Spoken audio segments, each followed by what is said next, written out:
কলকাতা পৌর সংস্থার অধিবেশনের দ্বিতীয় দিনে চরম বিতর্ক সৃষ্টি হলো। তৃণমূল কংগ্রেসের 109 নম্বর ওয়ার্ডের কাউন্সিলর অনন্যা বন্দ্যোপাধ্যায়ের বাজেট আলোচনার বক্তব্য নিয়ে বিতর্কের সূত্রপাত।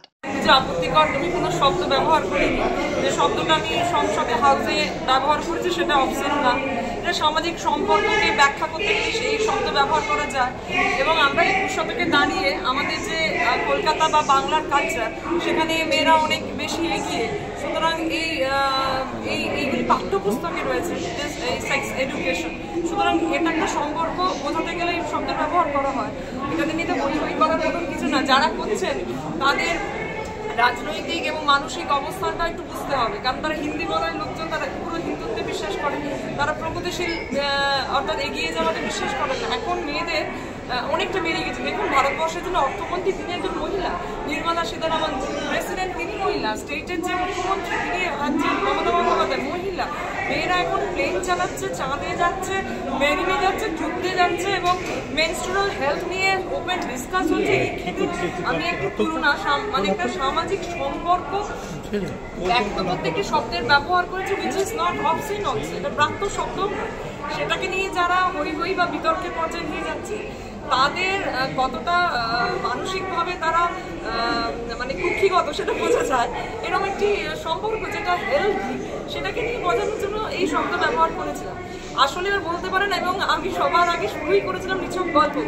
এক্ষেত্রে ব্যক্তি বা কোনো সম্প্রদায়কে আঘাত করার ইন্টেনশন আমার ছিল না, সেটা আমি বলেছি। কিন্তু কেন বললাম? কারণ এই তুলনামূলক বিচারের দরকার ছিল। জানেন, এবছর বাজেট যে মেয়র সাহেব পেশ করেছেন, তাতে একটা বিশাল কিছু পরিবর্তন বা সংশোধন এমন উনি করেননি। কলকাতায় তাজবেঙ্গল হচ্ছে না, তাজবেঙ্গল নয় তাজমহল বললে বেশি প্রাসঙ্গিক হয়। অর্থাৎ কলকাতা একটা বিশাল কিছু ঘটে যাচ্ছে না, কলকাতা কর্পোরেশন এরিয়ায় বিশেষ। কিন্তু কি হয়েছে বলুন তো, কলকাতা কর্পোরেশনের যে অ্যাক্ট, মিউনিসিপ্যাল অ্যাক্ট, তার কিন্তু প্রত্যেকটা রুলস রেগুলেশন, প্রত্যেকটা অনুচ্ছেদ তাকে কিন্তু সংশোধন করা হয়েছে, রিফর্ম এবং রিভিজিট করা হয়েছে। তার অনেক বাস্তবায়ন করা হয়েছে, মানুষের কাছে ভায়াবল এবং ফ্লেক্সিবল হয়েছে। এইটা পরিবর্তন, মানে এটাকে রিফর্ম, এটাকে রিভিজিট না করলে মানুষের কাছে কোনো একটা সেইভাবে গ্রহণযোগ্যই হতো না। এই যে, এবং সেটা জানতে গেলে তো আপনাকে অ্যাক্টটা জানতে হবে। সেই জানা থেকেই আমি এই শব্দের ব্যবহার করেছি। যদি পোপ বা ফাদার, এটা বাইবেলের 112 বলছে, 112টা আমি বলেছি কারণ আমার ঘাটতির সংখ্যাটা 112 কোটি। সেই জায়গা থেকে আমি 112 অঙ্কটা ব্যবহার করেছিলাম। সেটা যদি আমার বাজেটের গল্পে পোপ বা বাইবেল জানতেন অনুচ্ছেদে, তাহলে তো উনি নানের ক্লুটা দিতে পারতেন। তার বক্তব্যের ঘোর আপত্তি জানালেন খুদ তৃণমূল কংগ্রেসের 63 নম্বর ওয়ার্ডের কাউন্সিলর সুস্মিতা ভট্টাচার্য। তার দাবি, এখানকার একজন সাধারণ কাউন্সিলর এবং আমরা কলকাতা মিউনিসিপ্যাল কর্পোরেশনের বাজেট মিটিং আজকে অ্যাটেন্ড করছি, এবং আমাদেরই একজন সতীর্থ কাউন্সিলর আমাদের বাইবেল সম্বন্ধে এবং খ্রিশ্চান প্রিস্ট অ্যান্ড নানের সম্বন্ধে সেক্স কথাটা ইউজ করে যে ঘৃণ্য মন্তব্য করেছে, এটা আমাদের খুবই খারাপ লেগেছে। কারণ প্রথমত সেটা করা উচিত নয়, দ্বিতীয়ত বাইবেলে 112 নম্বর পদ যেটা উনি বলছিলেন, it is only about the blessing, যে ঈশ্বর বলছেন যে মানুষ যদি ভালোভাবে থাকে, their children will be blessed. I can read the portion from the Bible. No? It says, praise the Lord. Blessed is the man who fears the Lord, who finds great delight in his children commands. His children will be mighty in that particular land and everybody will be blessed. তার মানে কি, আমরা সকলে যে যার ধর্ম তার নিজের, আপনার প্রত্যেক ধর্ম বলে মানুষের সাথে ভালো থাকো, আনন্দে থাকো, তার সাথে লাভ অ্যান্ড শেয়ারিং করো, মানুষকে ভালো রাখার চেষ্টা করো, খুশি রাখার চেষ্টা করো, সুখে রাখার চেষ্টা করো। কোনো ধর্ম কখনো বলে না যে কেউ খারাপ, ভালো ও খারাপ, কোনো ধর্ম বলে না কোথাও। যে গল্পটা অনন্যাদি শোনালেন সেটা কি আদৌ আছে? না, নেই, সেই গল্পটাই আদৌ নেই। দেখুন, আজ যদি আমি একটা গল্প বানিয়ে বলি সেটা আছে, বা আপনি যদি কেউ গল্প বানিয়ে বলে আছে, সেটা তো নেই। আমি তো ডেফিনেটলি আবেদন করব, বাজেট সেশন কমপ্লিট হলে আমি মালাদিকে রিকোয়েস্ট করব, ডেফিনেটলি। Thank you. প্রসঙ্গত, কলকাতা পৌর সংস্থার বাজেট অধিবেশনের দ্বিতীয় দিন বক্তব্য রাখতে গিয়ে অনন্যা বন্দ্যোপাধ্যায় একটি গল্পের উল্লেখ করে বলেন যে একজন খ্রিস্টিয়ান পাদ্রী রাস্তায় দাঁড়িয়ে থাকা একজন নানকে নিজের গাড়িতে লিফট দেন, তারপরে তার শারীরিক যৌন হেনস্থার স্বীকার করে। এখানেই তিনি থেমে থাকেন না, তিনি বাইবেলের 114 নম্বর উল্লেখ করেছেন। তখনই সঙ্গে সঙ্গে আপত্তি জানিয়ে চিৎকার করে ওঠেন বিজেপির 2 কাউন্সিলর বিজয় ওঝা ও সজল ঘোষ। তারা অনন্যা বন্দ্যোপাধ্যায়ের এই বক্তব্যকে রেকর্ড থেকে বাদ দেওয়ার দাবি জানান। চেয়ারপারসন তাদের কথা শুনে ওই পক্ষের বক্তব্য খুঁটিয়ে দেখার কথা জানান। কক্ষ থেকে বেরিয়ে সজল ঘোষ অভিযোগ করেন যে একটা ভয়ঙ্কর কথা বলেছেন এবং আমি বলবো সমস্ত সংখ্যালঘুকে অসম্মান করেছেন। স্মার্ট হওয়া ভালো, ওভার স্মার্ট হওয়া ভালো নয়। উনি যেটা বলেছেন বাইবেল প্রথম বললেন পৃথিবীর বিভিন্ন দেশে সেখানে ফ্রি যৌনতা, ফ্রি সেক্সের কথা বলেছেন, যেগুলো এখানে আলোচ্য বিষয় নয়। তারপর বলেছেন একজন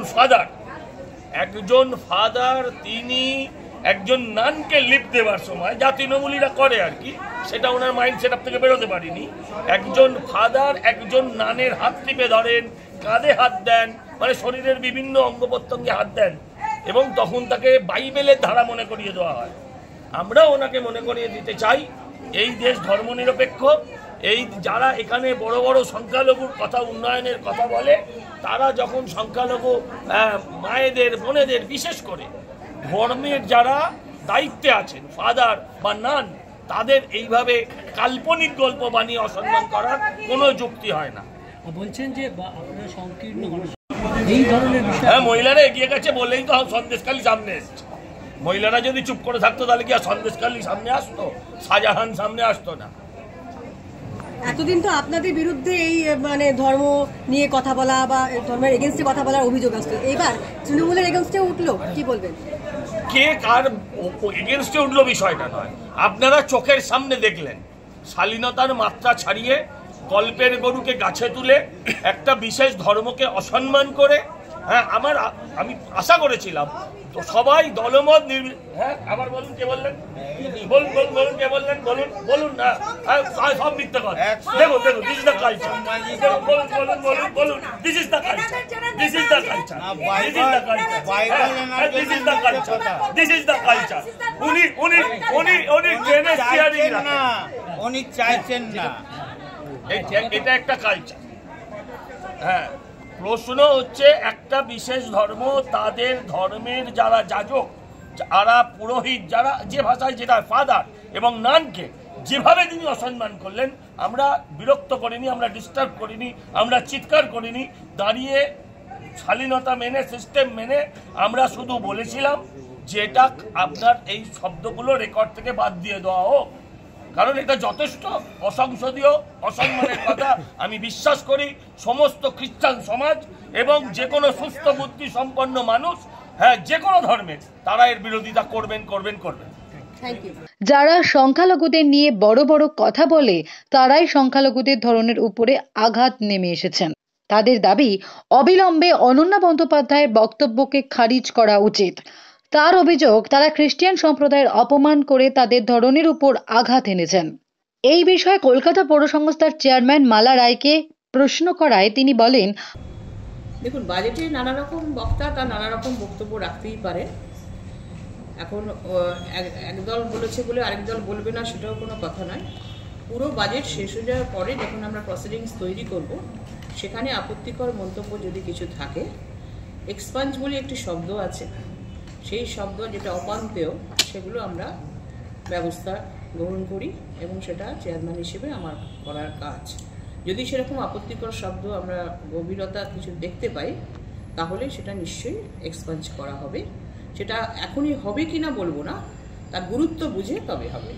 এবং সেটা আগামী দিন আরও কোনো বক্তা এরকম কিছু করেন কিনা সেটাও দেখব, বা প্রত্যুত্তরে কেউ কিছু বলেন কিনা সেটাও দেখব। সুতরাং এখনই বলছি না যে ওটাই হবে, ওটা হবে না, এটা বলছি না।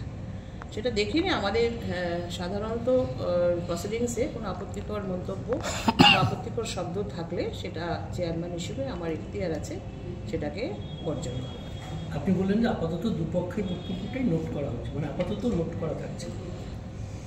সব শেষে সেটা করি যখন আমি ফাইনাল চেয়ারম্যান হিসেবে ফাইনাল প্রসিডিংস দেখি, যেটা রেকটিফাই করার পর তারপরে প্রসিডিংসটা বেরোয়, তখন সেটাতে যদি কোনো মন্তব্য আপত্তিকর কিছু থেকে থাকে সেটা নিশ্চয়ই ব্যবস্থা গ্রহণ আমরা সবসময় করে থাকি।